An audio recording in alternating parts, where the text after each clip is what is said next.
কাউকে ভীষণভাবে ভালোবাসার পরও তাকে হারিয়ে ফেলেছেন, খুব খারাপ লাগতেছে তাই না? তাহলে শুনুন মন দিয়ে। ভূমি চাঁদ নামে একটি মেয়ে আহমেদাবাদ তার বাবা মায়ের কাছ থেকে রওনা হয়েছে লন্ডনের উদ্দেশ্যে তার হাজব্যান্ডের কাছে যাবে। তার ভিতরে ছিল অনেক স্বপ্ন, অনেক প্ল্যানিং তার ভালোবাসার মানুষটাকে নিয়ে।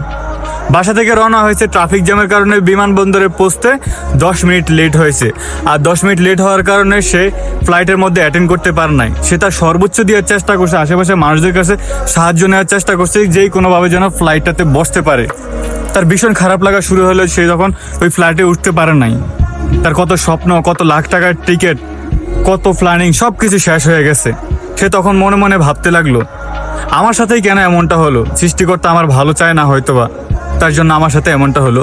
এর কিছু মিনিট পরে তার কাছে একটা খবর আসছে, সে নিজের প্ল্যানিং অনুযায়ী যে বিমান দিয়ে যাওয়ার কথা ছিল, সে যদি সেই বিমান দিয়ে যাইতো তাহলে সে এতক্ষণে জীবিত থাকতে পারতো না।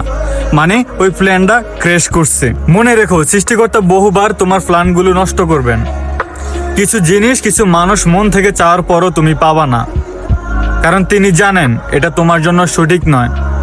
সৃষ্টিকর্তা বলেন, হয়তো তুমি এখন আমার উপরে রাগ করবা, কিন্তু একটা সময় এমন আসবে যখন তুমি বলবা, যা হয়েছে ভালোর জন্যই হয়েছে।